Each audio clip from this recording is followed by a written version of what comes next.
একথা অনস্বীকার্য।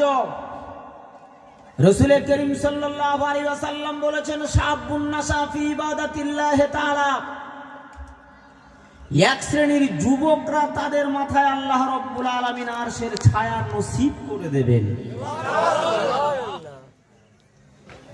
তাহলে আপনি বুঝুন বুড়োরা বাদ গেল নাকি? তা রাসূলুল্লাহ বুড়োদের কথা তো বলেননি, যুবকদের কথা বলেছেন।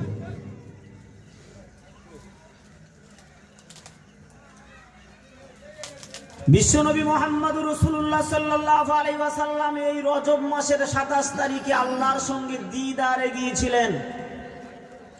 পৃথিবীতে 1 লক্ষ মতান্তরে 2,24,000 পয়গম্বর এসেছেন বটে, কিন্তু কোন নবীকে কোন রসুলকে আল্লাহ রাব্বুল আলামিন সরাসরি দাওয়াত দেননি, আমাদের নবীকেই দাওয়াত দিয়েছিলেন। আচ্ছা বলেন তো, আল্লাহ তাআলা আগে সালাম দিয়েছেন না নবী আগে সালাম দিয়েছেন? কে সালাম দিয়েছেন আগে? এই জোরে বলেন না, কে দিয়েছেন? আল্লাহ আগে সালাম দিয়েছেন। কাকে দিয়েছেন? নবীকে দিয়েছেন। তাহলে আল্লাহর চেয়ে নবী কি বড়? এই কথা বলেন না কেন? তাও তো নয়। আল্লাহ আগে সালাম দিলেন নবীকে। তাহলে এখানে বড় ছোটর প্রশ্ন নয়, বরং আল্লাহ তাআলা নবীকে কতটা মহব্বত করেন, ভালোবাসেন, সেই ভালোবাসার খাতিরে আল্লাহ নবীকে আগে সালাম দিয়েছেন। আর আমরা কিছু বয়স্ক মানুষ আছে, জন যুবক পাশ থেকে গেলে বলে ও আগে সালাম দেবে, আমি কেন আগে দেব? ওর থেকে আমি বড় না? কি গো, কথা বলেন ঠিক কিনা? বরং যারা আগে সালাম দেয় তারা বেশি সওয়াব পায় না কম সওয়াব পায়? সওয়াব আমাদের বেশি দরকার না কম দরকার? আল্লাহ রাব্বুল আলামিন নবীকে সালাম দিয়েছেন। আচ্ছা বলেন তো, নবী কি আমাদের নিয়ে উত্তর দিয়েছিলেন না আমাদের বাদ দিয়ে দিয়েছিলেন? আমাদের নিয়ে উত্তর দিয়েছিলেন। তাহলে নবী আমাদের কোনো স্থানে কিন্তু আমাদেরকে ভুলে, জোরে বলেন, গিয়েছেন? আপনি কেন নবীকে ভুলে যাবেন?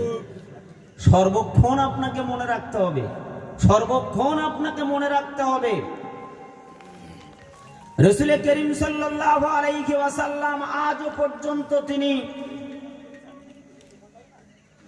রওজায়ে মুকাদ্দাসের ভিতরে তিনি আজও ইয়া হাবলি উম্মতি, ইয়া হাবলি উম্মতি করছেন, উম্মতকে ভুলে যাননি। বলুন না সুবহানাল্লাহ।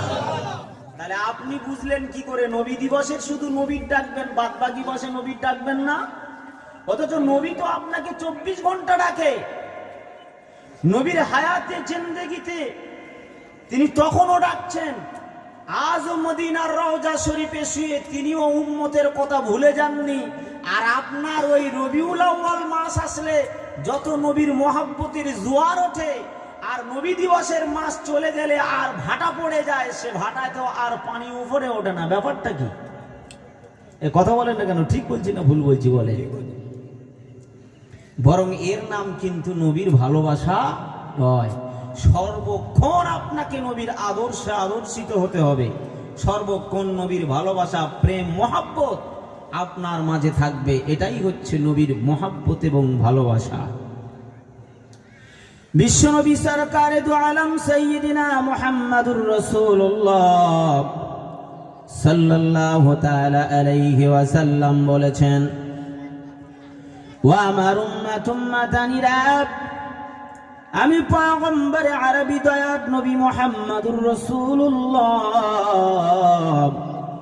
সাল্লাল্লাহু তাআলা আলাইহি ওয়াসাল্লাম জানিয়ে দিলাম, যারা আমি আল্লাহর নবী আমাকে ভালোবাসবে, আমার আল্লাহ বলেছেন হাবিব, যারা আপনাকে মহব্বত করলো, ভালোবাসলো, যারা আপনার আদর্শে আদর্শিত হলো, আমি আল্লাহ তাআলা জানিয়ে দিলাম ফাকাদ আহাব্বানি, সে যেন আমি আল্লাহ আমাকেই ভালোবাসলো। ভালোবাসা শিখতে হলে রাসূল করিম সাল্লাল্লাহু আলাইহি ওয়াসাল্লামের থেকে শিখতে হবে বাবা। পয়গম্বরে আরবি দয়ার নবী মুহাম্মদুর রাসূলুল্লাহ সাল্লাল্লাহু আলাইহি ওয়াসাল্লাম আমার আল্লাহ তাআলা নবীকে ডেকেছেন, আয় আমার হাবিব আপনি আমার দিদারে চলে আসেন, দিদারে চলে আসেন। আমি আদম নবীকে আমার কাছে ডাকলাম না, নূহ নবীকে আমি আল্লাহ আমার কাছে ডাকলাম না, ও আমার হাবিব আমি আপনাকেই ডাকলাম, আমি আল্লাহ আমার সঙ্গে দিদার করার জন্য। না না না না না না, পয়গম্বর নবী মূসা আলাইহিস সালাতু ওয়াস সালাম আমি আল্লাহ আমার সঙ্গে কথা বলেছি, কিন্তু ডাইরেক্ট কথা বলতে পারে নাই, ইনডাইরেক্ট ভাবে কথা বলেছেন আমি আল্লাহ আমার সাথী। কিন্তু না না না, আয় আমার হাবিব, আয় আমার পয়গম্বর, দুনিয়ার মাঝে যত নবী আর রাসূল প্রেরণ করেছি, কোন নবী আর রাসূলের সাথে আমি আল্লাহ তাআলা সরাসরি কথা বলি নাই, সরাসরি দিদার দেই নাই। আমি আপনার সঙ্গে সরাসরি দিদার দিতে চাই, সরাসরি সাক্ষাৎ করতে চাই। আয় আমার হাবিব, আমি আপনাকে দাওয়াত দিলাম, আমি আপনাকে ইনভাইট করলাম, আমার দাওয়াতে আপনি শরীক হয়ে যাবেন। আমার আল্লাহর নবী মুহাম্মদুর রাসূলুল্লাহ সাল্লাল্লাহু আলাইহি ওয়াসাল্লাম বলেছিলেন, ও আমার উম্মত উম্মাতানিরা, আল্লাহর সঙ্গে দিদার করতে হলে শর্তের দরকার ছিল। আমার আল্লাহ বলেছিলেন, ওগো পয়গম্বর মূসা, আমি আল্লাহ আমার সঙ্গে যদি দিদার পেতে চাও তোমাকে 4টে শর্ত মানতে হবে। 4টে শর্ত যদি তুমি পূর্ণ করো আমি আল্লাহ তোমার সঙ্গে কথা বলতে পারবো, নচেত কিন্তু আমি আল্লাহ তোমার সঙ্গে কথা বলতে পারবো না। কিন্তু আমার আল্লাহ তাআলা পয়গম্বর দয়ার নবী মুহাম্মদুর রাসূলুল্লাহ সাল্লাল্লাহু আলাইহি ওয়াসাল্লামের সঙ্গে দিদার করার জন্য কোন রকম শর্ত আরোপ করেন না। আর একটু চিল্লে বলুন, আর একটু জোরে বলো। যার আল্লাহ রাব্বুল আলামিন বলেছেন আমি যার সঙ্গে কথা বলার জন্য কোনো শর্ত দেই নেই। মূসা আলাইহিস সালাতু ওয়াস সালাম তুর পর্বতে যেতেন, আল্লাহর দিদারে যেতেন, কথা বলতে যেতেন। আমার আল্লাহ তাআলা বলেছিলেন, মূসা আমার সঙ্গে কথা বলতে আসছো বটে, কিন্তু তোমাকে শর্ত মেনেই আসতে হবে, নচেত কিন্তু আমি আল্লাহ কোনো কথা বলবো, এই জোরে বলেন, বলবো কোনো কথা বলবো না। আমার আল্লাহ তাআলা বলেছিলেন, ও পয়গম্বর নবী মূসা, আমি আল্লাহ তাআলা তোমাকে জানিয়ে দিলাম 4টি শর্ত তোমাকে মানতে হবে। পয়গম্বর নবী মূসা বলেছিলেন, আল্লাহ আমি 4টি শর্ত মানতে চাই, মেনে তবু আপনার সঙ্গে কথা বলতে চাই আল্লাহ। আমার আল্লাহ তাআলা বলেছিলেন, নবী মূসা, আমার হাবিব দয়ার নবী মুহাম্মদুর রাসূলুল্লাহ আলামে আরহাতি যখন আমি আল্লাহ তাআলা তামাম রুহকে নিয়ে আমি সেমিনার করেছিলাম, আমি আল্লাহ ভাষণ দিয়েছিলাম, কথা বলেছিলাম, আমি বলেছিলাম আলাস্তু বিরব্বিকুম, সেদিন কিন্তু নবী মূসা আলাইহিস সালাতু ওয়াস সালাম উপস্থিত ছিলেন, আইয়ুব নবী উপস্থিত ছিলেন, ইব্রাহিম নবী উপস্থিত ছিলেন। তামাম পৃথিবীতে যারা জীবন নিয়ে দুনিয়ার মাঝে এসেছে আর আসবেন, এসে যারা চলে গিয়েছিল, প্রত্যেকেই কিন্তু রূহ জগতি তারা ছিল, প্রত্যেকেই ছিল, কেউ জবাব দিতে পারেন নাই। সেদিন আমাদের নবী দয়ার নবী মুহাম্মদুর রাসূলুল্লাহ সাল্লাল্লাহু আলাইহি ওয়াসাল্লাম তিনি কিন্তু আল্লাহর প্রশ্নের জবাবে উত্তর দিয়েছিলেন। আমরা সকলে স্বীকার করে নিয়েছিলাম, ভাইরা বাবাজিরা, বিশ্ব নবী মুহাম্মদুর রাসূলুল্লাহ সাল্লাল্লাহু আলাইহি ওয়াসাল্লাম আল্লাহর দিদারে চলে যাবেন, আমার আল্লাহ নবী মুহাম্মদুর রাসূলুল্লাহ তিনি দূর পর্বতে নয়, প্রথম আসমান দ্বিতীয় আসমান, আসমানে পা দেওয়ার জন্য জুতো খোলার জন্য বলেছিলেন। আমার আল্লাহ তাআলা বলেছিলেন, হাবিব আপনি জুতো খুলবেন না, আপনার উসিলায় আমি জমিন বানিয়েছি, আপনার উসিলায় আমি আল্লাহ আসমান বানিয়েছি, আমি আল্লাহ তাআলা আপনার উসিলায় জান্নাত বানিয়েছি। লাউলা কালামা খালাকতুল আফলাক, আয় আমার হাবিব আপনাকে না বানালি জমিন বানাতাম না, আসমান বানাতাম না, মানব মানবী বানাতাম না, দানব দানবী কোনো কিছুই বানাতাম না। অর্থাৎ পৃথিবীর মাঝে আমি আল্লাহ তাআলা নামাজের কিবলা বানিয়েছি, দোয়ার কিবলা বানিয়েছি, হজের কিবলা বানিয়েছি। আমি আল্লাহ তাআলা তদরূপ ভাবে সৃষ্টির কিবলা করে আমি আপনাকেই বানিয়েছি। অর্থাৎ আপনাকে না বানালে জমিন বানাতাম না, আসমান বানাতাম না, মানব মানবী বানাতাম না, পশু পাখি 18,000 মখলুকাত কোনো কিছুই বানাতাম না। হাবিব আমি আপনাকে দাওয়াত দিয়েছি, হাবিব আপনি আসুন, আপনি আসুন আমার আরশে মোয়াল্লায়, আপনার জুতোর পায়ের ধুলিতে ধন্য হবে। যে নবীর ওসিলায় জমিন বানিয়েছে সেই জমিনে বেঁচে তুমি নবীর সঙ্গে বেয়াদবিমূলক কাজ করো, নবী আলা মজলিসের বিরোধিতা করো। আল্লাহ বলেছেন ওই হাবিব না, আমি আমার হাবিবকে না বানালে তো জমিন বানাতাম না।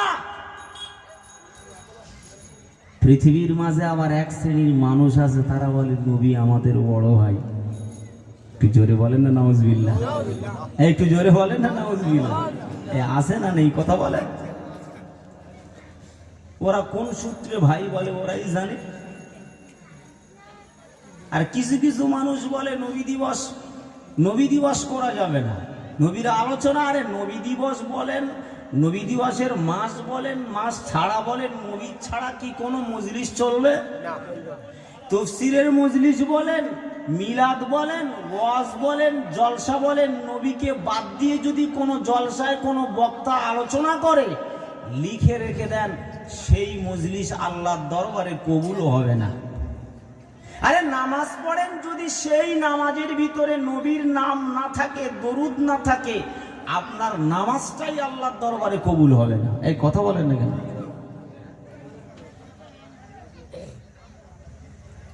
ছেলেরা তো গান বাজনার মজলিস করেনি, এ করেছে নাকি? রাম মন্দির তৈরি উদ্বোধন হলো 22 তারিখে। সারা পশ্চিমবঙ্গ কেন, সারা ভারতবর্ষে জুড়ে, সারা পৃথিবীতে যত হিন্দু যুবক আর যারাই ছিল দেখবেন সব রাস্তায় নেমে জয় শ্রীরাম আর উমুক তুমুক করছিল, মদ খেয়ে টলছিল, অনেক কিছু করছিল। আমাদের মুসলমানদের ঘরের ছেলে মেয়েরা এরা তো আর তেমন কোনো হই হুল্লোড়ের মজলিস কায়েম করেনি, তো এরা নবী দিবস পালন করেছে। তাতে আপনার বিরোধিতার আসে যায় কি? কথা বলেন না কেন? ঠিক বলছি না ভুল বলছি? তাতে আপনার আসে যায় কি? আপনি এমন ব্যাপক মুসলমান, আপনার ঘরের মেয়ে বিয়ে হয়, ছেলে বিয়ে হয়, এমন মুসলমান আছে তারা নিজেদের ছেলে মেয়ে বিয়ে দেওয়ার নামে গান বাজনা বাজায়, ড্যান্স হাঙ্গামা দেয়, তারা বক্স বাজায়। কথা বলেন না কেন? ঠিক কি না? তুমি কি মুসলমান? তুমি কেরাম শ্রেণীর মুসলমান? এটা তো হতেই পারে না।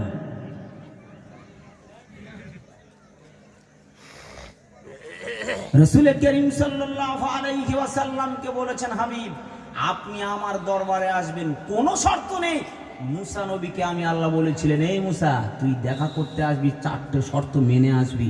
যদি 4টে শর্তের ভিতরে একটা শর্ত না পাই, আমি আল্লাহ তোর সঙ্গে কথা বলবো না। কিন্তু আমাদের নবী যখন গিয়েছে তখন আল্লাহ কোনো শর্ত রাখেননি, বিনা শর্তে আল্লাহ দরবারে চলে গিয়েছে। আর একটু চিল্লে বলে বিশ্বনবী মুহাম্মদুর রাসূলুল্লাহ সাল্লাল্লাহু আলাইহি ওয়াসাল্লাম বলেছেন, ও আমার উম্মাতানিরা শুনে রেখে যাও, জেনে রেখে দাও, আমি হলাম সেই আল্লাহর হাবিব, যে আল্লাহ আমাকে দাওয়াত দিয়েছিলেন, কোনো শর্ত দেন নাই। বিনা শর্তে আমি আল্লাহর দরবারে গিয়েছিলাম, বিনা শর্তে আমি আল্লাহর দরবারে গিয়েছিলাম। আমি যখন আরশ মোয়াল্লায় পা রাখি, কদম রাখি, মনে মনে করছিলাম আমি জুতো মোবারক খুলবো নাকি। আমার আল্লাহ তাআলা বলেছিলেন, হাবিব আপনি জুতো মোবারকটা খুলবেন না, আপনার জুতোর সাথে আমার আরশ ধন্য হয়ে যাবে।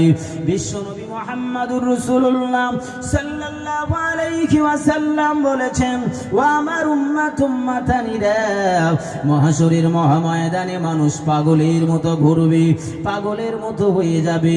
না না না না না না, নেকি কম থাকার জন্য জান্নাত তাদের নসিবে জুটবে না, নেকি কম থাকার জন্য জান্নাত তাদের নসিবে জুটবে না।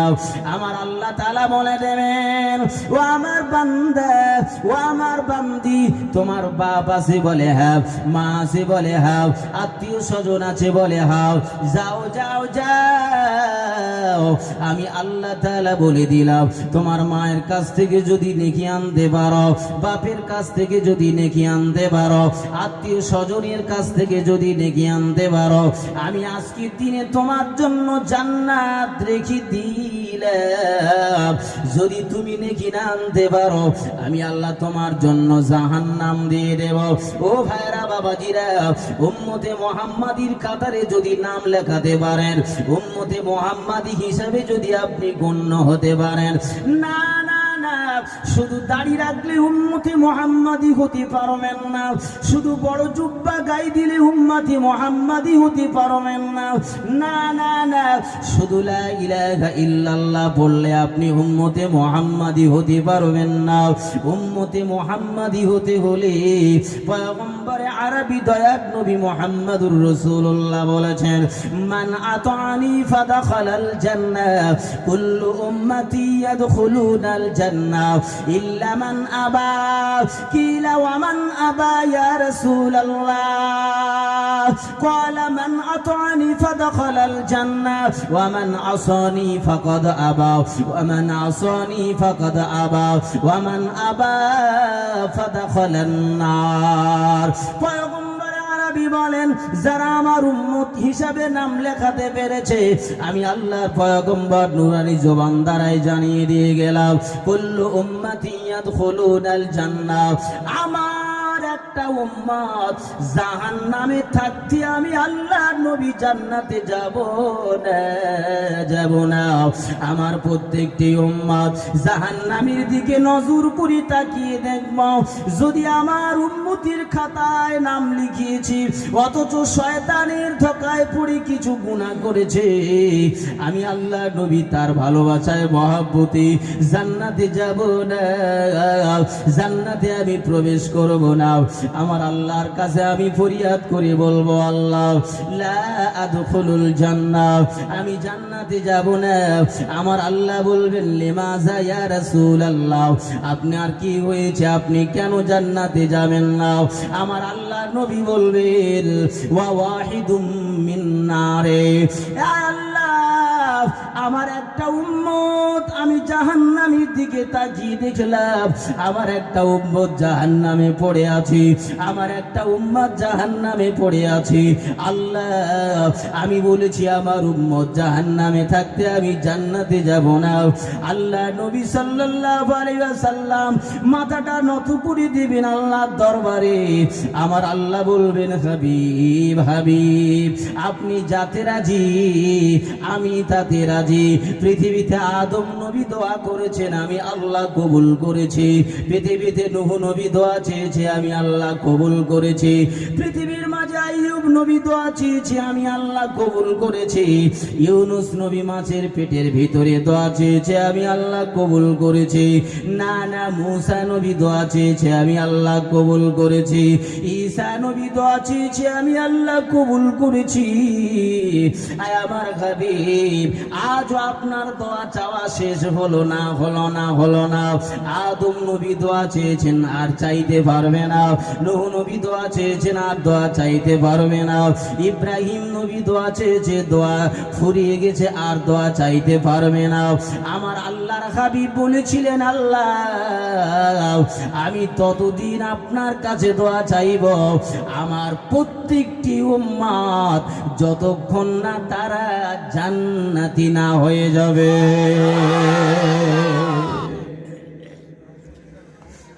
আমার প্রত্যেকটা উম্মতকে যখন দেখব জান্নাতি, তখন আমি সন্তুষ্ট হবে।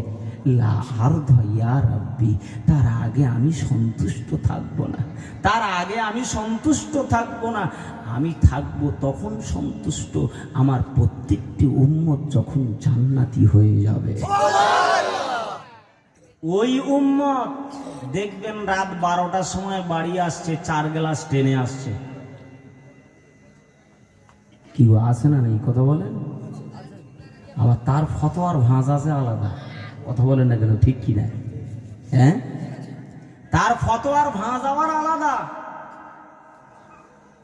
বলে নামাজ না পড়তে পারি, রোজা না রাখতে পারি, ইমান বড় পাকা আছে, কথা বলেন না কেন, ঠিক কি না? কি করে ইমানে পাকা? ইমানে পাকা কি করে? বিয়ে করে ছেলেরা আশা করা, এটা কিন্তু যথার্থ মানা যায়। কিন্তু বিয়ে না করে যদি বলে আমার আল্লাহ ছেলে দাও, আল্লাহ বলবে ছেলে নিতে হলে শর্ত হচ্ছে আগে বিয়ে করতে হবে, কথা বলেন না কেন, ঠিক কি না? তুই বিয়ে না করে ছেলে চাস, তুই কত বড় মূর্খ। তুই জান্নাতের আশা তখন করবি যখন নামাজ পড়বি, রোজা রাখবি, হজ করবি, যাকাত দিবি, বাপ মায়ের সেবা যত্ন করবি, বড়দের সম্মান করবি, নবীর ভালোবাসবি, তারপরে জান্নাতের আশা করতে পারবি। আর এটাও করে দেখা যাবে অনেক সময় নবীর শাফাআত পাওয়াও যাবে না। যারা বিয়ে করে 60 বছর, 70 বছর, 80 বছর যারা সংসার করলো, দেখবেন মাঝে মধ্যে ছেলেও নেই, মেয়েও নেই, কথা বলেন ঠিক কিনা? তাদের কি বলেন আপনারা? আটকুড়ো বলেন, বাঁচা বলেন। আর এখনকার মোল্লা মৌলবী গুনিন বেরিয়েছে, যাদের ছেলে নেই তাদের ছেলে দেবে, যাদের মাল করি হারিয়ে গেছে তারা গুনিয়ে ধরে দেবে। এরা কত বড় মাথা মোটা। যাদের গহনা হারিয়ে গেছে, অনেক মেয়েরা বলে গুনুতে যাচ্ছি। আরে গুনিয়ে যদি সব ধরা যেত, তা সরকার লাখ লাখ টাকা খরচা করে পুলিশ রেখেছে কেন? তোমার মতো একটা গণকার তো সরকার পুষে রাখতে পারতো। যেখানে মাল করি হারিয়ে যায়, কে চুরি করেছে, কে ডাকাত করেছে, তাই সরকার বলতে পুলিশদের অত টাকা মাইনে দিয়ে বেগারে থানায় রেখে লাভ নেই, তোর মতো একটা গুণিন আমি ধরে রেখে দিই, যেখানে যা হারিয়ে যাবে তুই খুঁজে এনে দিবি, ধরে এনে দিবি, তোর 1 লাখ টাকা, 1 লাখ টাকা, 4 লাখ টাকা তোর মাসে দেওয়া যাবে, কথা বলেন না কেন? তুমি কেমন মুসলমান? গুণিন বিশ্বাস করো? এখানকার মায়েরা গুণিন টুনিন করে না, এরা সব ভালো। মাঝে মধ্যে দেখবেন আবার গুনিয়ে স্বামী গুনিয়ে ধরে নিয়ে আসে, এই কথা বলেন না কেন, ঠিক কিনা বলেন? আর এমন কিছু দুনিয়াতে ভণ্ড বেরিয়েছে, যাদের কাছে গেলে একটা কেতাব দেবে, বলবে এতে হাত দাও, তোমার কি হয়েছে সব বলে দিই, নাউজুবিল্লাহ বলেন। এই জোরে বলেন না নাউজুবিল্লাহ। নবীরও জাদু করেছেন, জানেন আপনারা? নবীরও জাদু, জাদু সত্য, গোনানো গোনানো কথা কিন্তু কেউ বিশ্বাস করবেন না, আর গোনাতেও যাবেন না। গুনিয়ে যদি চোর ধরা যেত, ডাকাত ধরা যেত, হারানো মাল যদি ফিরে পাওয়া যেত, তাহলে কিন্তু দুনিয়ার মাঝে আর চোর থাকতো না, ডাকাত থাকতো না, আর মানুষ আর অন্য কোনো মানুষ থাকতো না, সব গুনিয়ে ধরা পড়ে যেত, কথা বলেন ঠিক কিনা? জলসা তো আপনাদের এদিকে কম হয় না, মিলাদও কম হয় না, কিন্তু গুনানো বাদ গেছে আজও। গুনিয়ে গুনিয়ে স্বামী যা ইনকাম করে সব গুনিনের বাড়ি গিয়ে হাজির, তো গুনিয়ে পারে না। কি গুনিন বাবারে বাবা, মাথা খারাপ। একটা গুনিয়ে ধরে দিতে পারলো 10,000 টাকা, এই কথা বলেন না কেন, ঠিক কিনা বলেন? খবরদার খবরদার, গুনিয়ে ধরবেন না, গুনিন করবেন না, শেষ হয়ে যাবে, সব শেষ হয়ে যাবে। বিশ্বাস করে ছেলে দেওয়ার মালিক আল্লাহ, আপনি ওসিলা দিয়ে দোয়া চান। গুনিনের বাড়ি যাচ্ছেন, ছেলে হয় না, আমার পর পর 5টা মেয়ে হয়েছে, গুনিনে একটা ছেলে দাও, ছেলে যেন বাপ গুনিনের বাপের বাপের ও গাছের ফল একটা পেড়ে ঝপট দিয়ে দেবে তোমাকে, নাকি? এই কথা বলেন না কেন, ঠিক কি না? আর অনেক মোল্লা মৌলবী বলে আছে, তোর 5টা মেয়ে হয়েছে, তুই আমার কাছে আয়, তোর ছেলে হয় না, তোর এমন তাবিজ দেব তোর একটা ছেলে শিওরই হয়ে যাবে। কথা বলে ঠিক কি না? খোঁজ নিয়ে দেখা গেল ওই মাওলানার 5টা মেয়ে, একটাও ছেলে নেই। তা ও যদি তাবিজ করে ছেলে দিতে পারতো, তা ওর 5টা মেয়ে কেন? ও তো আগে ছেলে নিতে পারতো। কথা বলেন না কেন? মোল্লা মৌলবীরা যদি তাবিজ করে ছেলে দিত, তাহলে এদের ঘরে মেয়ে হতো না, সব ছেলেই হতো। এই কথা বলছেন না কেন?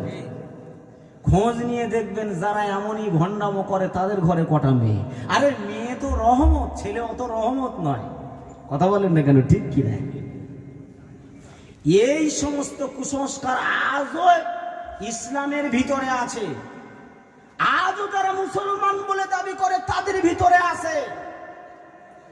এরা আল্লাহকে ডাকতে চায় না, নামাজ পড়ে আল্লাহর কাছে চায় না।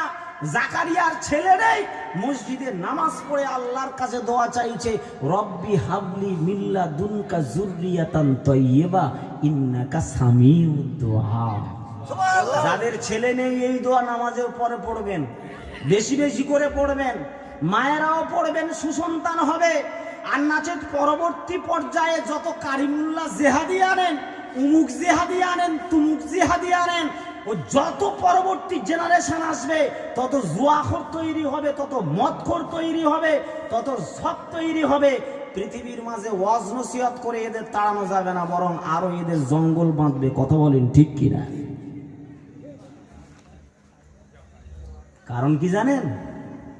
যে বীজটা ফুটছেন না, ওই বীজের ভিতরেই গন্ডগোল আছে, ওই বীজের ভিতরে গন্ডগোল আছে। এই জন্য লক্ষ্য রাখতে হবে বাবা। ওই জন্য বলে এই বীজ ভালো পথ, যদি ধান ভালো পেতে চাস, কথা বলেন ঠিক কিনা, তো দানা খারাপ যদি পুঁতিস তো গাছ আর কত ভালো হবে?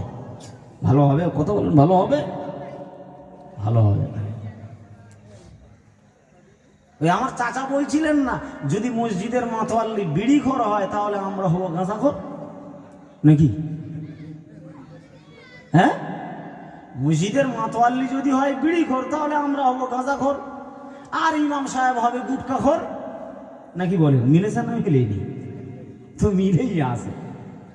এ মিল খুব ভালো মিল ভাইরা। এই জন্য লক্ষ্য রাখতে হবে, ওয়াজ নসিহত শুনতে হবে, কিছু কাজে লাগাতে হবে।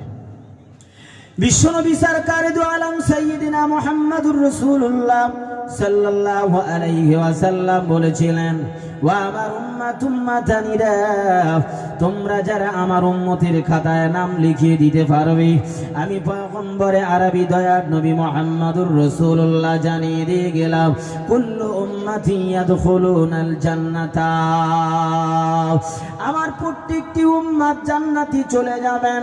আল্লাহর হাবিব নবী মুহাম্মাদুর রাসূলুল্লাহ এই রজব মাসের 27 তারিখে আল্লাহর দিদারে গিয়েছিলেন ভাইরা। অথচ পয়গম্বর নবী মুসা আলাইহিস সালাতু ওয়াস সালাম আল্লাহ তাআলার দিদারে কথা বলতেন, বাবা আমার আল্লাহ বলেছিলেন, ও মুসা 4টে শর্ত তোমাকে মানতে হবে, 4টে শর্ত যদি তুমি না মেনে আমি আল্লাহ আমার দরবারে আসো, তাহলে আমি আল্লাহ দিদার দেব না, তাহলে আমি আল্লাহ তাআলা কথা বলবো না।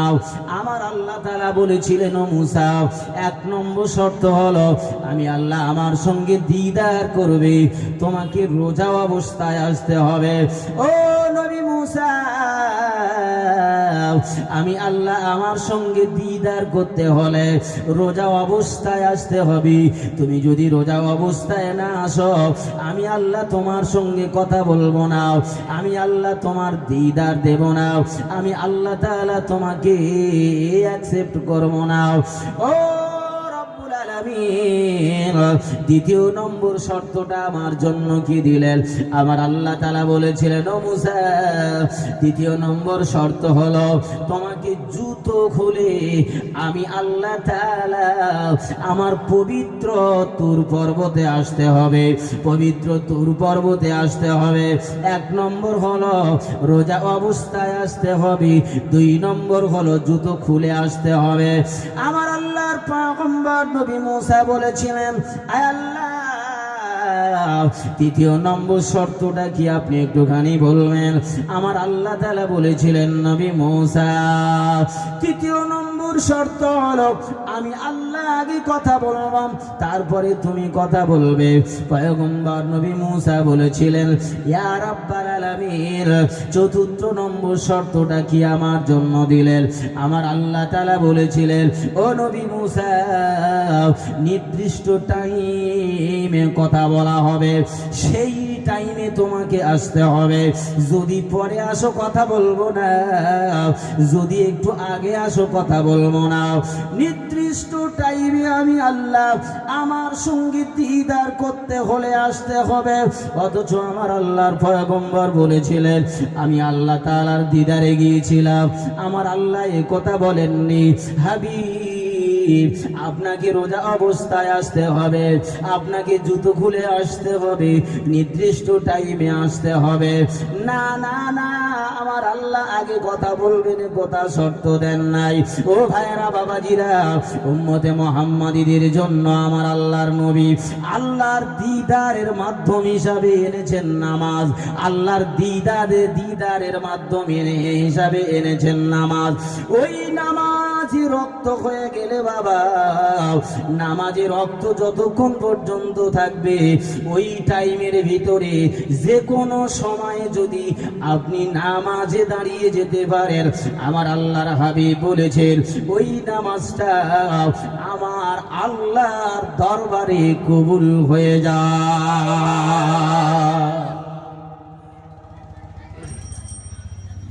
পয়গম্বর নবী মূসা আলাইহিস সালাতু ওয়াস সালাম আল্লাহর দিদারে গিয়েছিলেন বাবা, আল্লাহর দিদারে কথা বলেছেন।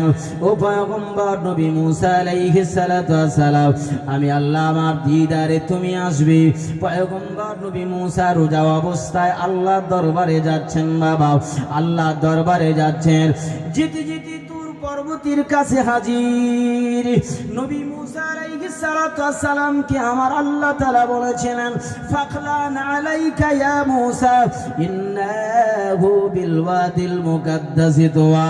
ও মূসা, জুতো খোলো, জুতো খোলো, জুতো খোলো, কারণ এটা হলো পবিত্র জায়গা, পবিত্র জায়গা, জুতো খুলে তোমাকে এখানে আসতে হবে।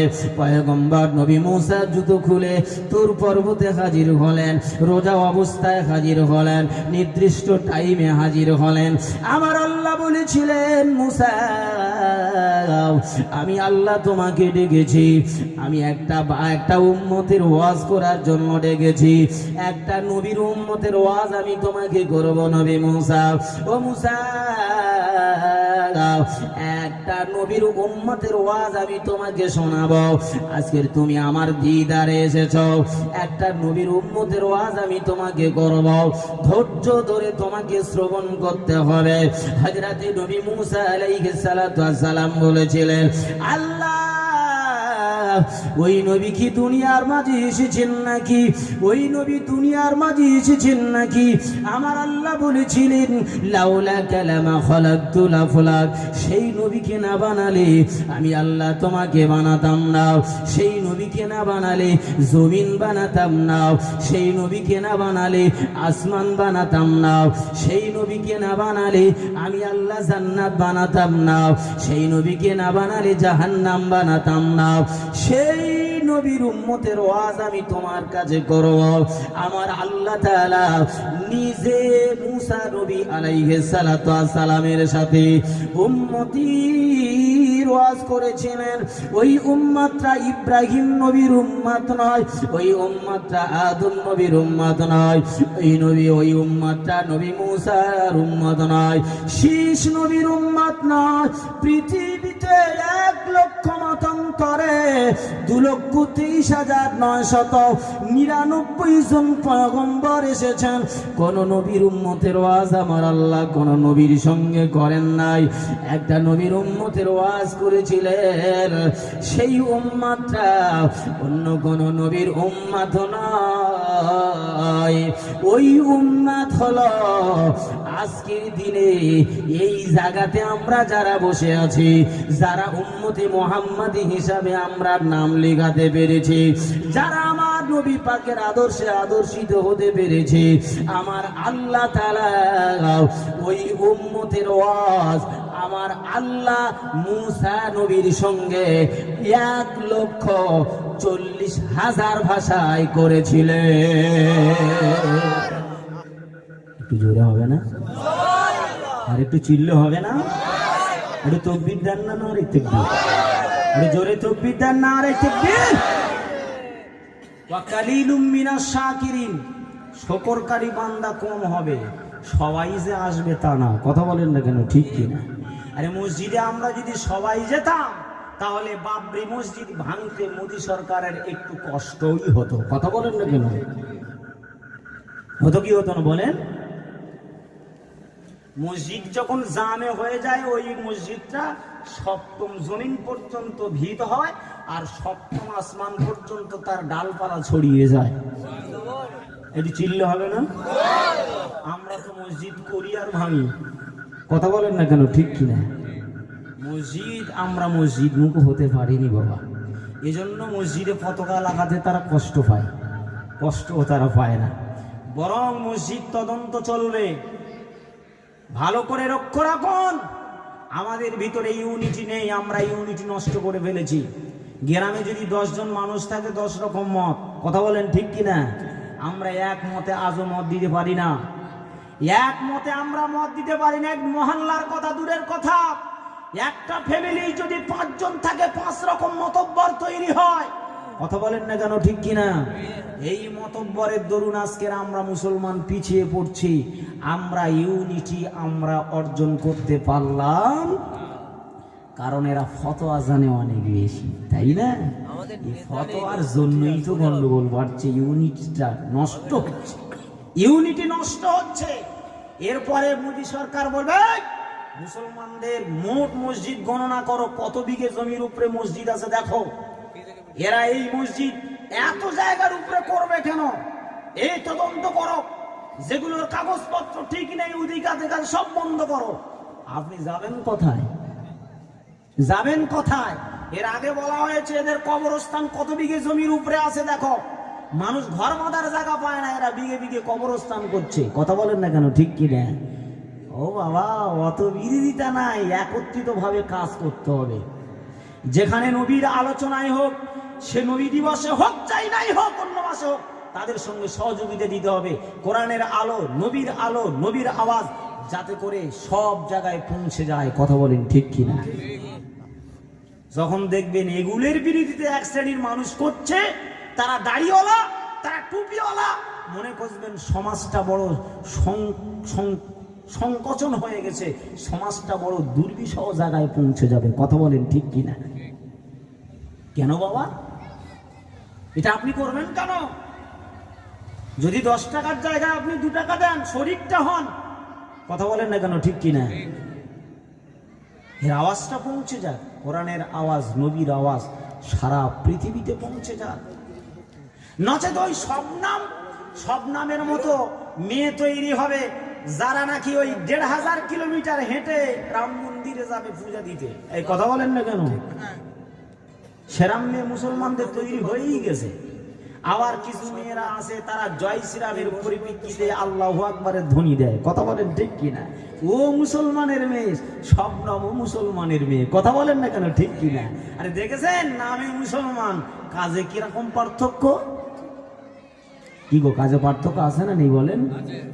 কেন পার্থক্য করতে যাচ্ছেন? কেন আপনি পার্থক্যটা কেন করতে যাচ্ছেন? লক্ষ্য রাখুন, নবীর আদর্শে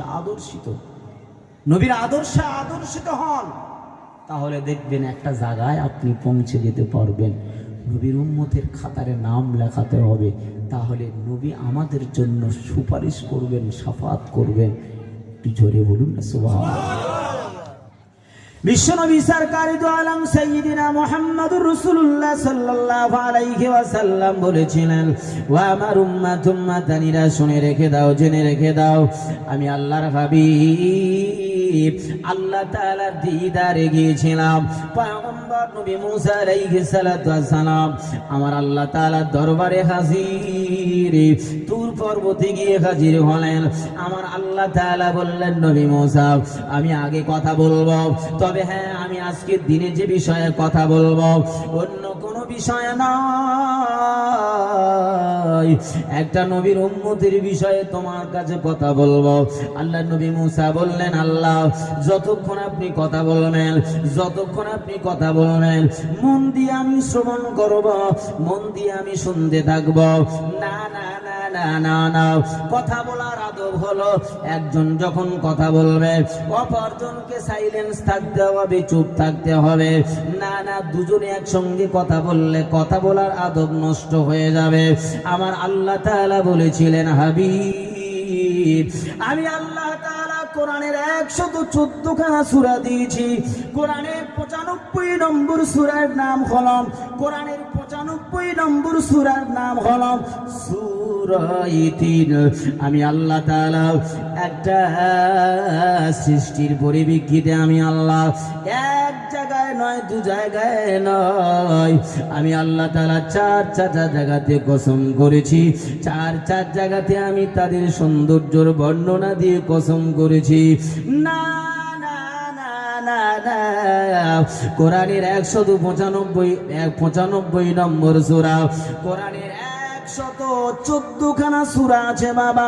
114 খানা সূরার ভিতরে 95 নম্বর সূরা যেটা, যে সূরাটার নাম হচ্ছে সূরা তিন। আমার আল্লাহ তাআলা সূরা তিনের কসম করে বলছেন, ওয়াত-তিনি ওয়াজ-যাইতুন ওয়া তুরি সিনিনা ওয়া হাযাল বালাদিল আমিন লাকাদ খালাকনাল ইনসানা ফি আহসানি তাকবীর। আমার আল্লাহ তাআলা বলছেন, ও নবী মুসা শুনে রেখে দাও, জেনে রেখে দাও, আমি আল্লাহ তাআলা মানবের সৌন্দর্য বর্ণনা করার জন্য কোরআনের 95 নম্বর সূরা, ওই সূরাতে ধারাবাহিকভাবে 4 জায়গায় কসম করেছি। ওয়াত-তিন, তিনের কসম করেছি। ওয়াজ-যাইতুন, যাইতুনের কসম করেছি। ওয়া হাযাল বালাদিল আমিন, একটা নগরীর কসম করেছি, একটা শহরের কসম করেছি, যে শহরটা হলো মক্কা নগরী, যে নগরীতে আমার দয়ার নবী মুহাম্মদুর রাসূলুল্লাহ এসেছিলেন, সেই নগর না না না না না মক্কারি পাক মাটিতে, মক্কারি পাক মাটিতে আবে জমজম কুয়া আছে, মক্কারি পাক মাটিতে খোদার কাবা ঘর আছে। কত হাজি গাজি যায় সেথায়, কত হাজি গাজি যায় যে সেথায়, মক্কা মদিনায়, মদিনার পাক মাটিতে দয়ার নবী ঘুমিয়ে আছে। মদিনার পাক মাটিতে দয়ার নবীর মাজার আছে, মক্কারি পাক মাটিতে খোদার কাবা ঘর আছে। কত হাজি গাজি খায় সে পানি, তবু পানি ফোরায় না, নূরেতি গুলজার মদিনা, জোরে বলে নূরেতি গুলজার মদিনা। মক্কারি পাক মাটিতে আবি জমজম কুয়া আছে, ও ভাই কত হাজি গাজি খায় সে পানি, ও ভাই কত পশু পাখি খায় সে পানি, তবু পানি ফোরায় না নূরেতে গুলজার মদিনা। আমার আল্লাহ তাআলা সেই নগরীর কসম করেছেন যে নগরীতে খানায় কাবা আল্লাহর ঘর রয়েছে, সেই নগরীর কসম করেছেন যে নগরীতে আবে জমজমের পানি রয়েছে, যে নগরী কত লক্ষ পুরুষ আর মহিলা বাস করে, কেউ ধর্ষিতা হয় না, কেউ কারোর গালি দেয় না, কেউ কারোর কটু কথা বলে না। আমার আল্লাহ তাআলা বলেছিলেন ও পয়গম্বর নবী মুসা, আমি আল্লাহ তাআলা এক নবীর উম্মতের ওয়াজ আমি তোমার কাছে গণমাও, যে উম্মতটা আমি আল্লাহ আমার কাছে অনেক দাবি, আমার হাবিব দামি, তার উম্মত দাবি। ও ভাইরা বাবাজিরা, মুসল্লি ইমাম যদি ভালো হয় তো মুসল্লি ভালো হবে, বক্তা যদি ভালো হয় তো শ্রোতা কিছু শিখতে পারবে, শিক্ষক যদি ভালো হয় ছাত্র ভালো হবে। কথা ঠিক কিনা বলে? কারণ পৃথিবীতে যারা বিড়ি খাওয়া শিখেছে প্রথমবারে এরা নিজের টাকায় খায়নি। কথা বলেন ঠিক কিনা? যত বিড়িখোর আছে ভালো করে লিখে রেখে দেন, এরা নিজের টাকায় বিড়ি খাওয়া শিখেনি। বন্ধুর সঙ্গে যাচ্ছে, যেতে যেতে বন্ধু পকেট থেকে শট করে একটা বিড়ি বাড়িয়ে ম্যাচ ধরে টানতে টানতে বলছে, শেষের দিকে এসে গেছে, বলছে তুই একটু টেনে দেখ না। আরে খেতে হবে না, কিনতে হবে, টেনে দেখ আমি দিচ্ছি। এই কথা বলে না কেন? ঠিক কিনা বলে? তো ও নিজের টাকায় কিনেছে, বন্ধুকে কি কিনে খাওয়াচ্ছে না নিজের ঘাটির টাকায় কিনে খাওয়াচ্ছে। ও বন্ধুর বিড়ি এক টান মেরেছে, মেরে মনে করে তো বেশ লাগলো রে। আবার একদিন বলছে, বন্ধু সেদিন যে তোরে এক টান মারালাম কেমন লাগলো বলতে? বলছে খুব ভালোই লেগেছে। তা আজকে দে একটু, আজকে দু টান মারি। তাহলে না, তো দু টান দেওয়া যাবে না। বলছে দে রে ভাই দে, দু টান মারি দে। তো সেদিন দু টান মারলো, তারপরে 3 টান, তারপরে 4 টান, তারপরে ঘরে আর বাজার যায় না। বিড়ি আর মদ খেতে খেতে এদিকে ঘরের বিড়ি শুকিয়ে কাঠ হয়ে যাচ্ছে। কথা বলেন ঠিক কিনা? সারা মাস খাটে, ঘরে টাকা পাঠায় না। বলে কি হলো? বলছে ও সব বিড়ি কিনতে ওই যে বন্ধুর পাল্লায় পড়েছে। ওই বন্ধু যে গাঁটির টাকায় বিড়ি খাওয়া শিখিয়েছে, ও বন্ধু যে গাঁটির টাকায় মদ খাওয়া শিখিয়েছে, এ প্রথম তো নিজের গাঁটির টাকা খরচ করেনি। ও যখন নেশা ধরিয়ে দিয়েছে, বলছে আর তোর খাওয়ানো যাবে না, তুই যদি পারিস তো কিনে খা। এই কথা বলেন না কেন? ঠিক কিনা? তুই পারিস তো কিনে খা। অথচ সেটা দুনিয়াবি ক্ষতি, নিজের বউ বাচ্চার ক্ষতি। নিজের বাচ্চা ঠিক মতো লেখাপড়া শেখাতে পারে না, অথচ মদের আড্ডায় না গেলে ও চলে না, পেটের ভাত হজম হয় না। জুয়া খেলা আর মদের নেশা আর গাঁজা খাওয়ার টাকা সে যেমন করে হোক জোগাড় করে, না পারলেও মানুষের মাঝে, মানুষের ঘরে রাতের বেলা চুরি করতে গিয়ে মার খেয়ে মরে। কথা বলেন না কেন? খেতেই হবে। কারণটা কি বলেন তো? ওই বন্ধুর পাল্লায় পড়ে ও ফ্রি টাকায় খাইয়ে কি বিপদে ফেলেছে তাকে। ইমাম সাহেব এত ফ্রি পয়সার জন্য ডাকে, তো ইমাম নামাজ পড়তেও যায় না, মসজিদেও যায় না। বলে ওরে তোর দুনিয়াতে লাভ হবে, আখেরাতের লাভ হবে, এদিকেও যায় না। ও বন্ধুর পাল্লায় পড়ে বিড়ি খাওয়া শিখে তো সর্বনাশ হয়ে গেল। কথা বলে ঠিক কিনা? এই জন্য বন্ধু চিনে, বন্ধু চিনে যান, মজলিস চিনে বসেন। কোন মজলিসে বসলে উপকার আছে সেই মজলিস খোঁজেন। অন্য মজলিসে গিয়ে জীবন শেষ করবেন না। এমন মজলিস দুনিয়াতে আগে কম হতো, এখন তো খুব বেশি হচ্ছে। কথা বলেন ঠিক কিনা?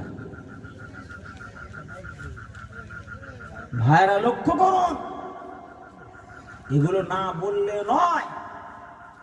আল্লাহ রাব্বুল আলামিন যাদের সৌন্দর্য বর্ণনা করার জন্য 4 জায়গায় কসম করেছেন, অথচ তারা আজান হলে মসজিদের দিকে যেতে চায়। কথা বলেন চায়? রোজার মাস তো আসছে, এই কথা বলছেন না? কত দূর আছে? ক্যানিং এ না সোনাখালি এসে গেছে? এই কথা বলেন না কেন? দিল্লি থেকে আসছে নাকি? রোজা কত দূর থেকে আসছে? তো আস্তে আস্তে তো প্রায় সোনাখালি পর্যন্ত এসে গেছে, ধরলো বলে নাকি? হ্যাঁ, এখন থেকে মানুষ প্রস্তুতি নিচ্ছে কিভাবে ফাঁকিটা মারা যায়। আবার কিছু মানুষ আছে যারা কিভাবে রোজা রাখতে হয় তার প্রস্তুতি নিচ্ছে। কথা বলেন ঠিক কিনা? রসুল বলেছেন শাহরু রজাবুন শাহরু জারে, রজব মাস হচ্ছে চাষ করার মাস। শাহরু শাবান সাকিয়া জারে, শাবান মাস হচ্ছে সেচ দেবেন, বীজ দেবেন, ট্রিটমেন্ট করবেন, পোকা লেগেছে বিষ মারবেন। তারপরে রমজান মাস আসবে তো ফসল কাটতেই থাকবেন। জোরে বলেন সুবহানাল্লাহ। এই ধান চাষ আমাদের দিকে হয়েছে নাকি? যারা ধান চাষ করেনি তারা, ওরা যারা ধান কাটতে যাবে আপনিও কাস্তে নিয়ে যাবেন। গিয়ে যদি ধান চাষ না করেন কি কাটবেন? না কাটবেন নাকি? কি কাটবেন? যারা চাষ করেছে তারাই কাটতে পারবে। কিন্তু শুধু চাষ করলে হবে না, একটু সারটা দিতে হবে। এই কথা বলে না কেন?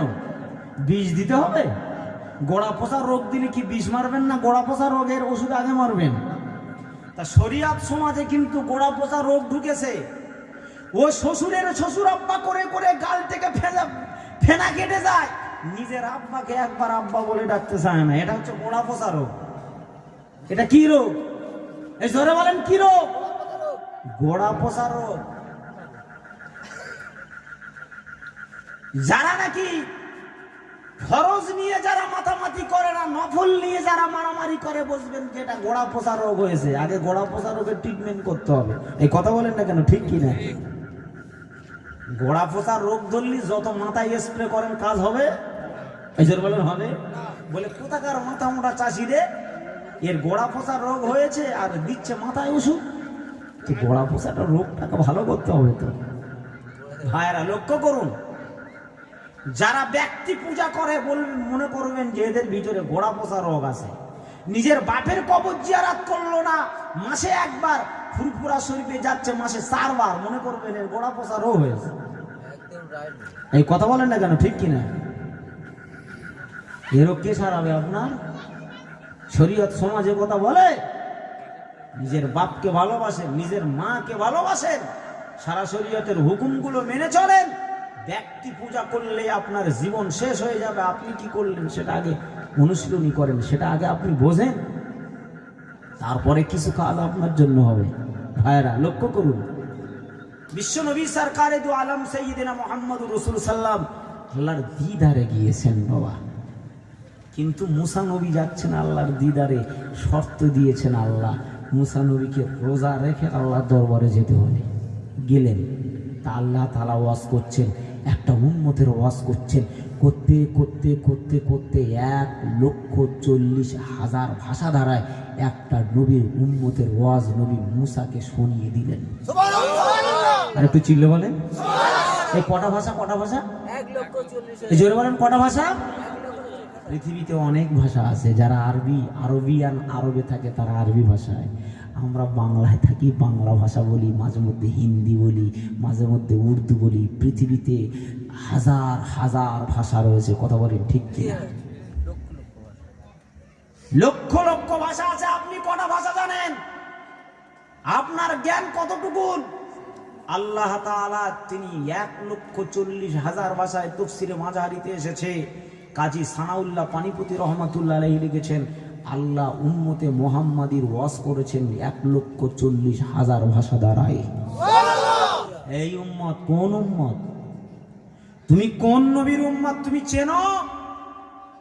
যে নবীর উম্মতের মান আল্লাহর কাছে অনেক বেশি, যেটা মুসা নবীকে আল্লাহ জানিয়ে দিতে চেয়েছেন যে সেই উম্মতের মান কতটুকুন হবে, সেই নবীর মান কতটুকুন হবে, যার উম্মতের গুণগান হচ্ছে 1,40,000 ভাষা দ্বারা। এই জয় বলে আল্লাহ রাব্বুল আলামিন পয়গম্বর নবী মুসা আলাইহিস সালাতু ওয়াস সালামের সঙ্গে ওয়াজ করতে লাগলেন। বাবা ওয়াজ করতে লাগলেন, ওয়া কাল্লামাল্লাহু মুসা তাকলিমা। এই আয়াতের ব্যাখ্যায় লেখা হয়েছে, আমার আল্লাহ তাআলা পয়গম্বর নবী মুসা আলাইহিস সালাতু ওয়াস সালামকে আল্লাহ ওয়াজ করে শোনাচ্ছেন। ও ভাইরা বাবাজিরা, 1,40,000 ভাষা দ্বারা ওয়াজ হয়ে গেল। একটা উম্মতের গুণগানের মাধ্যমে ওয়াজটা হলো। একটা উম্মতের মান মর্যাদার দিকে লক্ষ্য করে আমার আল্লাহ তাআলা ওয়াজ করলেন। বাবা আমার আল্লাহ তাআলা ওয়াজ নসিহত করলেন, পয়গম্বর নবী মুসা আলাইহিস সালাতু ওয়াস সালাম শ্রবণ করলেন। আমার আল্লাহ তাআলা জিজ্ঞাসা করে বলছেন, হাল ফাহিমতা ইয়া মুসা কালামি, হাল ফাহিমতা ইয়া মুসা কালামি, হাল ফাহিমতা ইয়া মুসা কালামি। ও মুসা, তুমি আমার কথা বুঝতে পেরেছো? আমার ওয়াজ তুমি কি বুঝতে পেরেছো? আমার ওয়াজ তুমি কি বুঝতে পেরেছো? মুসা আলাইহিস সালাতু ওয়াস সালাম বলছেন, আল্লাহ লা ফাহিমতু কালামিকা, লা ফাহিমতু কালামুকা। আল্লাহ আপনার কথা বুঝতে পারি নাই। আমার আল্লাহ তাআলা 1,40,000 ভাষায় কথা বলেছেন, কিন্তু আমার আল্লাহ মুসা নবীকে একটা ভাষা দিয়েছিলেন, যেটা হলো মুসা আলাইহিস সালাতু ওয়াস সালামকে আমার আল্লাহ তৌরাত কিতাব দিয়েছিলেন। তৌরাতটা ছিল হিব্রু ভাষায়। আমার আল্লাহর পয়গম্বর নবী মুসা আলাইহিস সালাতু ওয়াস সালাম হিব্রু ভাষাটা তিনি বুঝতে পারতেন, তিনি বাদ বাকি কোনো ভাষা বুঝতে পারতেন না। কি ভাষা বললাম? হিব্রু ভাষা দিয়েছে। আচ্ছা, আপনারা বেশিরভাগ বাংলা ভাষা বোঝেন, কেউ যদি ইংরেজি বলে আপনারা সব বুঝতে পারবেন? কেউ যদি হিন্দি বলে সব আপনারা বুঝতে পারবেন? কেউ যদি আরবি সব বলে আপনারা বুঝতে পারবেন? পারবেন। আল্লাহ তাআলা বলছে, ও মুসা আমার কথা তুমি বুঝতে পেরেছো? আচ্ছা বলেন, বক্তা 2 ঘন্টা ওয়াজ করলো, শ্রোতা একটা কথা বুঝতে পারলো না, উপকার হলো? কথা বলেন, উপকার হলো? কিছুই বুঝলো না। তাহলে বুঝবেন যে ওই বক্তাটা হচ্ছে মুরাক্কাবে গায়ের মুফিদ। কি বললাম?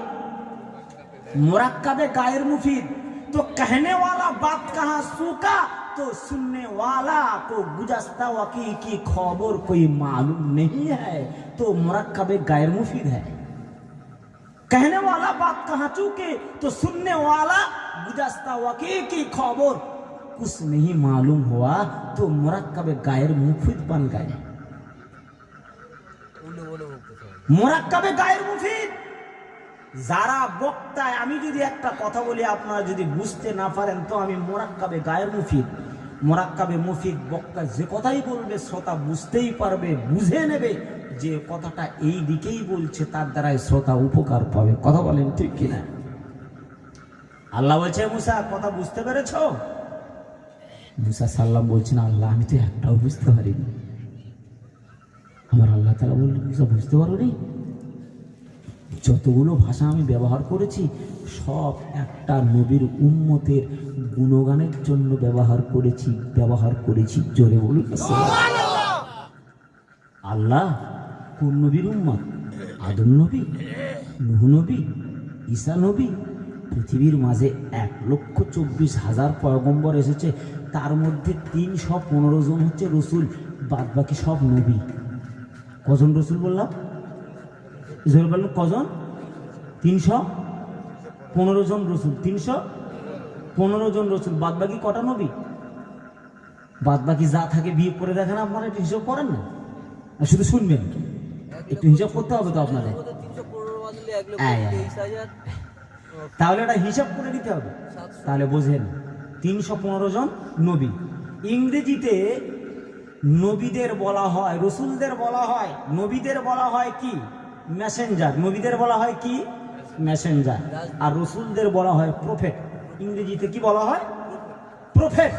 রসুল মানে প্রফেট ইংরেজিতে বলা হয়, আর ইংরেজিতে নবী মানে মেসেঞ্জার। নবী ইংরেজিতে বলা হয় মেসেঞ্জার। তাহলে 315 জন রসুল বাদ দিলে বাদ বাকি সব নবী। আমি একটা নবী এবং রসুল। যারা রসুল তারা নবী এবং রসুল, কিন্তু যারা নবী তারা রসুল নয়, তারা নবুয়ত পেয়েছেন, তারা রিসালাত পাননি। কথা ভালো করে বুঝবেন। নবী আলাদা, রসুল আলাদা। রসুল নবুয়তের পর্যায়ে, রসুলের পর্যায়ে, কিন্তু নবী নবুয়তের পর্যায়ে, রসুলের পর্যায়ে নয়। আমার আল্লাহ তাআলা বললেন, ও মুসা তুমি কি কথা বুঝতে পেরেছো?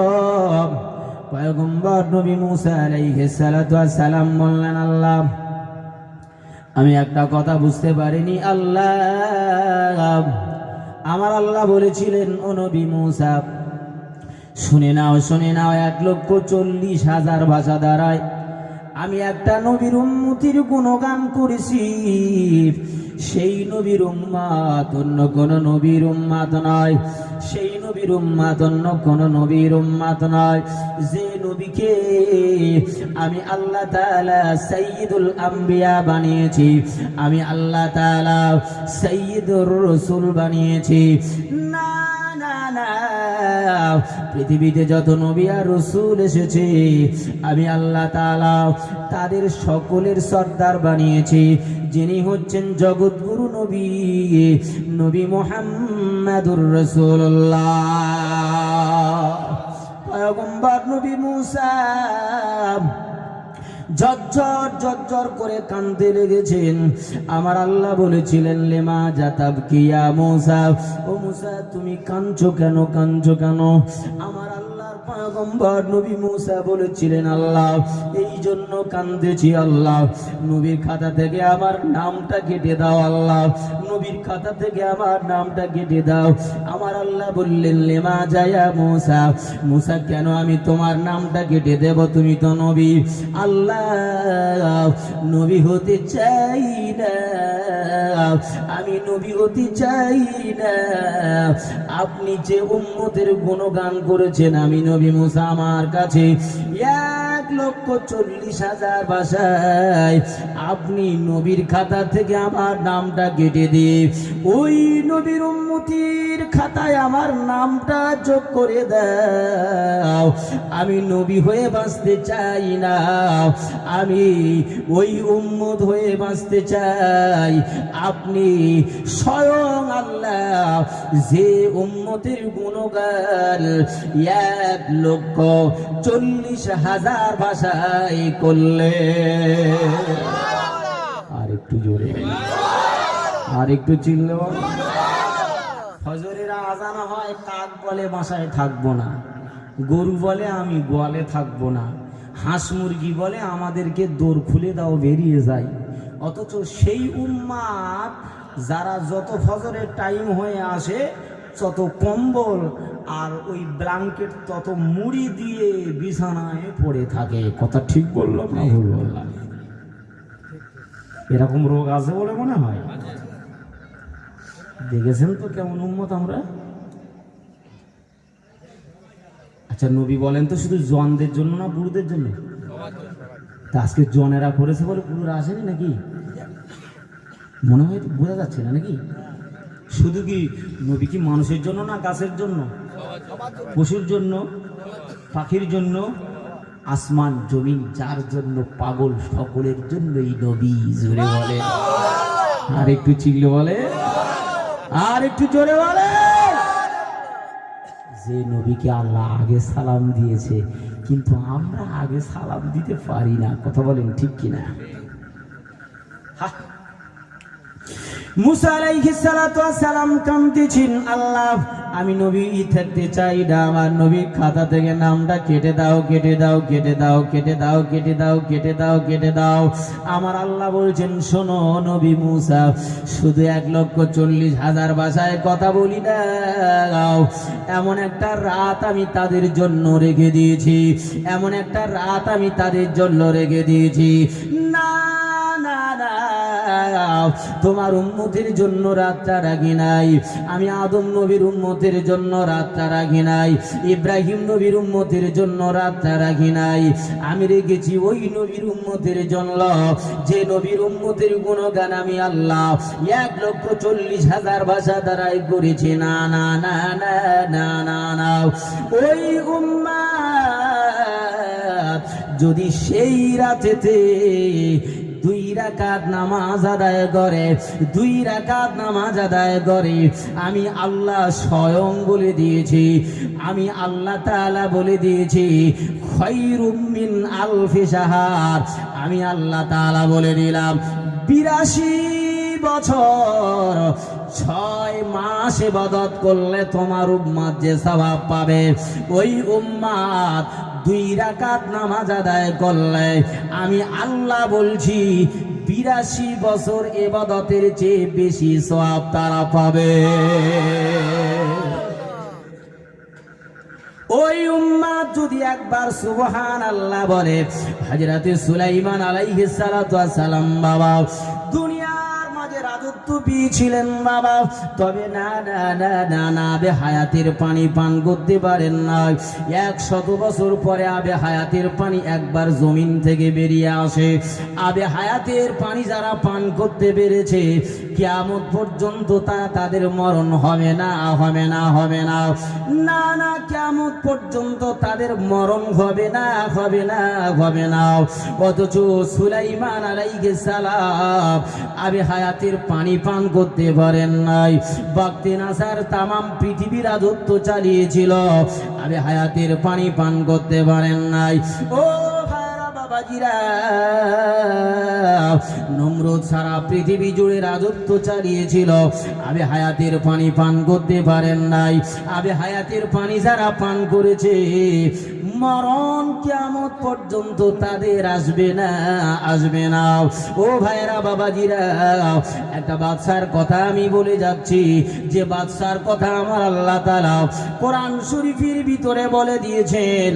সূরা কাহফের ভিতরে আমার আল্লাহ তাআলা বলেছেন, ইয়াসআলুনাকা আনজিল করনাইন কুল সাতুলু আলাইকুম মিনহু যিকরা।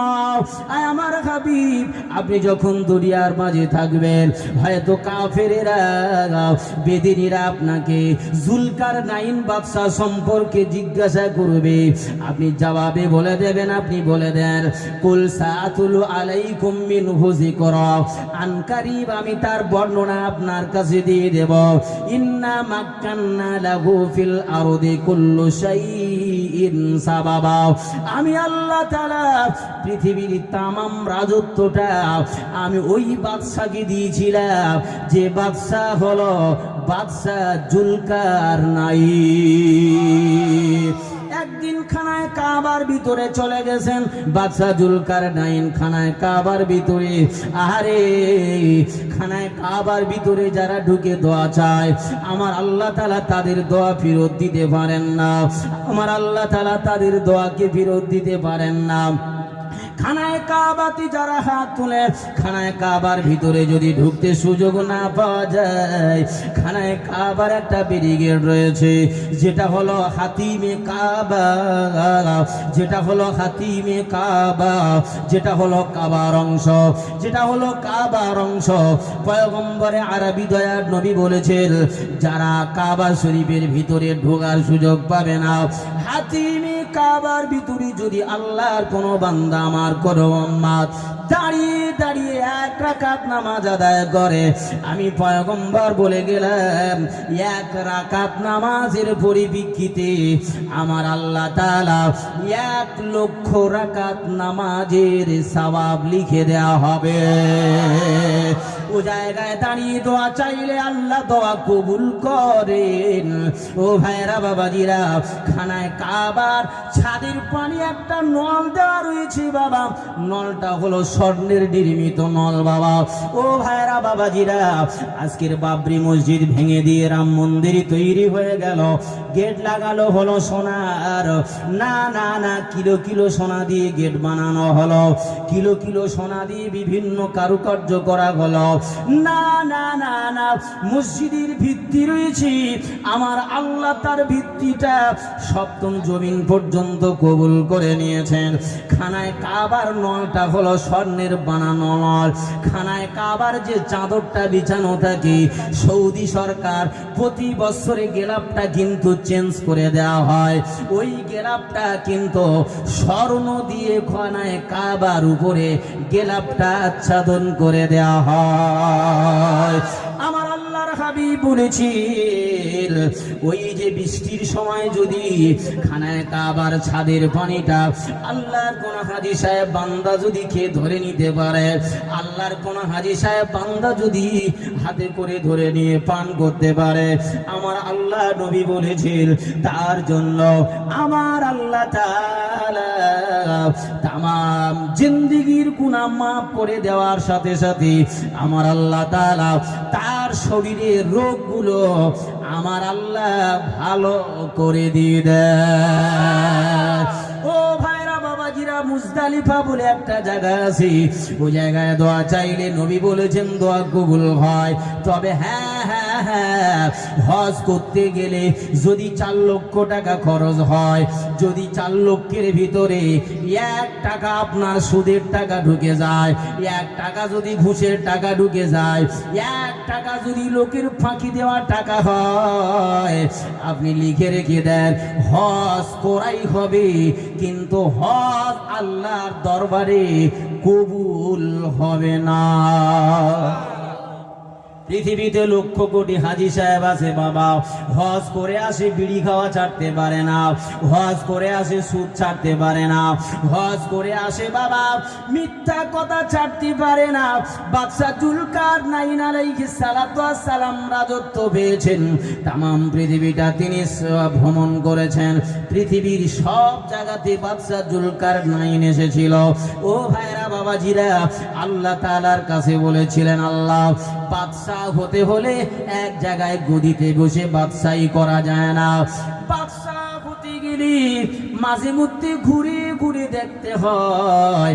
পঞ্চায়েত হলে শুধু ঘরে বসে থাকলে হবে না, কোন রাস্তা ভাঙা হয়ে গেল, কোন টিউবওয়েলটা খারাপ হয়েছে, কোন টাইম কলটা খারাপ হয়েছে, কোন সদস্য আমার ঠিক মতো খাওয়া পায় না, এগুলো দেখার দায়িত্ব আপনার কেন যে আপনার জন্য সমর্থন করতে গিয়ে আপনার জন্য একটা ভোট মেরেছিল, এখন আপনার গদিতে বসে থাকলে হবে না, তাদের খোঁজ খবর নেওয়া আপনার জন্য জরুরি। এমএলএ হন, এমপি হন, প্রধানমন্ত্রী হন, মুখ্যমন্ত্রী হন, দায়িত্ব মাঝে মধ্যে ঘুরে দেখতে হয় না, হবে না? কিন্তু এখন আর দেখে না, কথা বলেন না কেন, ঠিক কি না? এখন এদের এত সহায় সম্পত্তি হয়ে গেছে, এদের সহায় সম্পত্তি খুঁজে পার করতে ইডি লাগাতে হচ্ছে, কথা বলেন না কেন? কোথায় ইট চুরি, কোথায় উমুক চুরি, কোথায় তুমুক চুরি করে এত বিল্ডিং আর বালাখানা আর সহায় সম্পত্তি হয়েছে। এরা সাধারণ মানুষের ইটের রাস্তা হয়েছে কি কাঁচা রাস্তা হয়েছে কি ঠিক মতো খেতে পাচ্ছে, এ দেখার আর সময় নেই, কথা বলেন না কেন, ঠিক ঠিক? আহা, বাদশা জুলকারনাইন আল্লাহর কাছে বলছে আল্লাহ আমি তো ঘুরে ঘুরে মাঝে মধ্যে দেখবো যে আমি রাজত্ব পেয়েছি বাদশা, আমি যে বাদশাহিত্য করছি আমার এই বাদশাহিত্য জামানায় কে কেমন আছে আমি তো ঘুরে ঘুরে দেখতে হবে না, কি বলে কি দেখতে হবে না? তা আল্লাহ বলছেন, আল্লাহ বলছে তোমার কি লাগবে? বলছে আল্লাহ আমি তো সুলাইমানের মতো অত বড় জাহাজ চাই না। আপনি সুলাইমান নবীকে একটা সিংহাসন দিয়েছিলেন, যে সিংহাসন বাম দিকে 3 লক্ষ চেয়ার, ডান দিকে 3 লক্ষ চেয়ার, মাঝখানে সুলাইমান নবী বসে থাকতেন, আমি তেমন চাই না। পৃথিবীতে যত যানবাহন তৈরি হয়েছে, কেউ বা পেট্রোলে মানুষ পেট্রোল করে চালায়, কেউ বা ডিজেলে চলে, কেউ বা কেরোসিনে চলে, কেউ বা পেট্রোলে চলে, কেউ বা কয়লায় চলে, কিন্তু আল্লাহ তাআলা সুলাইমান নবীকে এমন একটা যন্ত্র দিয়েছিলেন যেটা কেবলমাত্র পেট্রোল লাগতো না আর ওই তেল মোবিল কিছুই লাগতো না, পৃথিবীর মাঝে পেট্রোল ডিজেল কেরোসিন কিছুই লাগতো না। আমার আল্লাহর পয়গম্বর সুলাইমান বলতেন হাওয়ারে আমার এখন বাসন্তী যাওয়ার দরকার হয়েছে, তুই কোথায়, একটুখানি টেনে নিয়ে যা, সঙ্গে সঙ্গে বাতাসে ওই সিংহাসন সাথে সাথে নিয়ে হাজির করে দিতেন। একটু জোরে বলেন কি গো, তেল মোবিল লাগতো নাকি? হ্যাঁ, ওই ইঞ্জিন এমনিই চলে। আহা, তা বাদশা জুলকারনাইন বললেন আল্লাহ আমাকে তো আর অত বড় দেওয়ার দরকার নেই, আপনি আমাকে ছোট মতো একটা দিলেই হবে, যাতে করে আমি দুনিয়াটা ঘুরে বেড়াতে পারি। জোরে বলেন না সুবহানাল্লাহ। এর ইতিহাস বলতে গেলে আবার 2-3 ঘন্টা সময়ের দরকার, ওদিকে তো আমি যাবো না। একটু তাকবীর দেন দেখি না, আর এই তাকবীর দেখো বাবা, আপনাদের অসুবিধা হচ্ছে নাকি? এই জোরে বলেন, অসুবিধা হচ্ছে?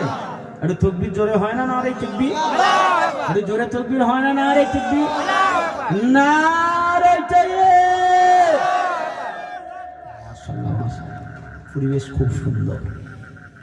আমি তো আপনাদের ঘরের ছেলে না, অনেক দূরের ছেলে। বাদশা জুলকার নাইন আল্লাহর কাছে দোয়া চাইলো। আল্লাহ তাআলা বলছে তো যে একটা ঘোড়া নে। কি নেবে বাবা? তো ঘোড়া দৌড় দেখেছেন আপনারা? ঘোড়া দৌড় দেখেছেন? তো আল্লাহর কাছে বলছে, আল্লাহ ঘোড়া নিয়ে আর কতদূর দৌড়াবো? তামাম পৃথিবীর রাজত্ব পেয়ে আর ঘোড়ায় উঠে কতদূর যাবো? তা আল্লাহ বলছে তুই ঘোড়া নিয়ে এই ঘোড়ার উপরে উঠে একবার চাবুক মারবি, আমি আল্লাহ বলছি এক চাবুকে যাবে 12,000 কিলোমিটার রাস্তা। একটু চিল্লে বলতে পারলেন না? আর একটু জোরে বলেন। 1,000 কিলোমিটার রাস্তা, এক চাবুকে কত যাবে? 12,000 কিলোমিটার রাস্তা। কোনদিন গুনে দেখেছেন কত যাওয়া যাবে? তো আল্লাহ তাআলা বলছেন বাদশা জুলকারনাইন, আমি আল্লাহ বলছি ইন্না মাক্কান্না লাহু ফিল আরদি কুল্লু শাইইন সাবাবা। শুধু তাই দিলাম না, আমি আল্লাহ বলছি গাছ তোর সঙ্গে কথা বলবে, তোর আনুগত্য করবে, মাছ তোর আনুগত্য করবে, পৃথিবীতে যত সৃষ্টি জীব আছে সব তোর কথা শুনবে। একটু জোরে বলেন, একটু চিল্লে বলেন না সুবহানাল্লাহ।